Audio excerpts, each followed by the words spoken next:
আপনারা কি জানেন বাংলাদেশের মতোই চায়নায় একটি বাণিজ্য মেলা অনুষ্ঠিত হয় প্রতি বছর, যার নাম হচ্ছে ক্যান্টন ফেয়ার। এটি চায়নার সবচেয়ে বড় বিজনেস গেট টুগেদার। এখানে প্রতি বছর সারা বিশ্ব থেকে লাখ লাখ পর্যটক ক্যান্টন ফেয়ার দেখতে আসে। সো চলুন আজকের ভিডিওতে ক্যান্টন ফেয়ার ঘুরে দেখি। এখানে পৌঁছানোর জন্য আমি সকাল সকাল উঠে ফাজো মেট্রো স্টেশনের উদ্দেশ্যে রওনা দিই, যা ছিল আমার বাসা থেকে বেশ খানিকটা দূরে। অলমোস্ট 2 আওয়ার্সের মতো মেট্রো জার্নি শেষ করে আমি পৌঁছাই ফাজো স্টেশনে। গেট দিয়ে বের হয়ে দেখতে পাবেন অনেক মানুষ একই ডিরেকশনে যাচ্ছে। সো চিনতে প্রবলেম হলে জাস্ট ওদের ফলো করুন, আপনি জায়গা মতো পৌঁছে যাবেন। আর বিভিন্ন পয়েন্টে গার্ডস দেখতে পাবেন, কনফার্ম হওয়ার জন্য ওদেরকে জিজ্ঞেস করতে পারেন। ফেয়ারের বাইরেও আপনি অনেক চাইনিজ দেখতে পাবেন যারা বিভিন্ন লিফলেট নিয়ে দাঁড়িয়ে আছে এবং যাওয়ার পথে সবাইকে লিফলেটগুলো দিচ্ছে। এরাও মূলত ম্যানুফ্যাকচারিং কোম্পানি, কিন্তু এরা ফেয়ারে পার্টিসিপেট করেনি। আসলে ক্যান্টন ফেয়ারে স্টল নেওয়া খুব এক্সপেন্সিভ। 80,000 থেকে 1,00,000 RMB পর্যন্ত একটি ছোট স্টলের রেন্ট হতে পারে। ক্যান্টন ফেয়ারের অনলাইন রেজিস্ট্রেশন কস্ট 100 RMBর মতো, যা ডলারে হয় অলমোস্ট 15 RMB। হাঁটতে হাঁটতে পৌঁছে যাই রেজিস্ট্রেশন জোনে। আমার যেহেতু আগে থেকেই রেজিস্ট্রেশন করা ছিল, আমি তো এটা পাস করে সরাসরি এন্ট্রি গেটের দিকে চলে যাই। এখানে সিকিউরিটি গার্ড চেক করার পর আমি ঢুকে পড়লাম ক্যান্টন ফেয়ারে। মেট্রো থেকে বের হয়ে মূল ফেয়ারে ঢোকা অবধি বেশ অনেকখানি পথ হাঁটতে হবে। এখানে সিকিউরিটিতে কার্ড এবং ফেস দুটোই ভেরিফাই করা হয়। কার্ড এবং ফেস ভেরিফিকেশনের পর আমরা আবার মূল ফেয়ারের দিকে আগাই। ক্যান্টন ফেয়ার কমপ্লেক্স এরিয়াটি অনেক বড়, যা কোনোভাবেই একদিনে ঘোরা সম্ভব না। পুরো কমপ্লেক্সে মোট 45টি এক্সিবিশন হল রয়েছে এবং 16,20,000 স্কোয়ার মিটার এরিয়া জুড়ে এই ক্যান্টন ফেয়ার কমপ্লেক্স এরিয়াটি নির্মিত।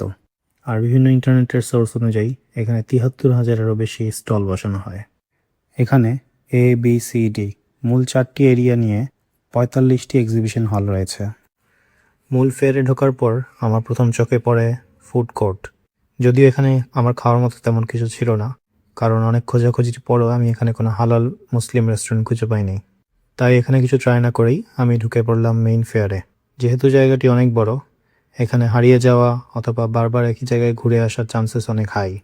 তাই উপরে যে নাম্বারগুলো দেখতে পাচ্ছেন, যেমন 12.2 অথবা 10.2, এই নাম্বারগুলো খেয়াল রাখবেন, তাহলে হারাবেন না। আমি ফেয়ারের যে অংশে এসেছি, এখানে মূলত ফার্নিচার্স, ইন্টেরিয়র অ্যান্ড ফিটিংসের এক্সিবিশন ছিল। ওয়ার্ল্ডের কিছু টপ ম্যানুফ্যাকচারাররা এখানে তাদের স্টল নিয়ে বসছে তাদের প্রোডাক্টগুলো এক্সিবিশন করতে। যদিও অনেক বড় বড় কোম্পানিজ আছে যারা ক্যান্টন ফেয়ারে পার্টিসিপেট করে না, বাট স্টিল ভালো ম্যানুফ্যাকচার খুঁজে পেতে ক্যান্টন ফেয়ারে কোনো জুড়ি নেই। আমি ট্রাই করেছি স্টলগুলোর নাম সহ ভিডিও করতে, যেন আপনারা পজ করে কোম্পানির নাম গুগল করতে পারেন। যদিও ক্লিপগুলো খুব ছোট করে নেওয়া, আদারওয়াইজ ভিডিওটি অনেক বড় হয়ে যাবে। সো আপনি যদি রিলেটেড সেক্টর নিয়ে কাজ করে থাকেন অথবা কাজ করার ইচ্ছা থাকে, তাহলে আপনি জাস্ট গুগল করে নামগুলো চেক করতে পারেন। আশা করি কিছুটা হলেও হেল্প হবে। এরপর ওখানে কিছুক্ষণ ঘোরাঘুরির পরে ক্ষুধা পেয়ে যায়, তাই ফেয়ারের ভেতরে ম্যাকডোনাল্ডস খুঁজে বের করি। এখানে ফুড অর্ডারদের সিস্টেম খুবই চমৎকার। জাস্ট ফুড সিলেক্ট করে উইচ্যাট আর আলিপেতে পেমেন্ট করলেই অর্ডারটি প্লেস হয়ে যাবে। আর এখানে ফিশ বার্গার ছিল, যেটা খাওয়া যায়। সো দেরি না করে আমি ঝটপট অর্ডার দিয়ে দিলাম। সো রিসিপ্টটি নিয়ে চলে যেতে হবে কালেকশন কাউন্টারে। সেখান থেকে ফুড কালেক্ট করে আপনি আপনার মতো যেকোনো একটি টেবিলে বসে অথবা বাইরে গিয়ে খেতে পারবেন। সো আজকের ভিডিওটি এই পর্যন্তই ছিল। ক্যান্টন ফেয়ার নিয়ে কারো যদি কোনো প্রশ্ন থাকে আমাকে অবশ্যই কমেন্ট করে জানাবেন। নেক্সট কোনো ভিডিওতে অ্যান্সার দেওয়ার ট্রাই করব। Till then, bye by.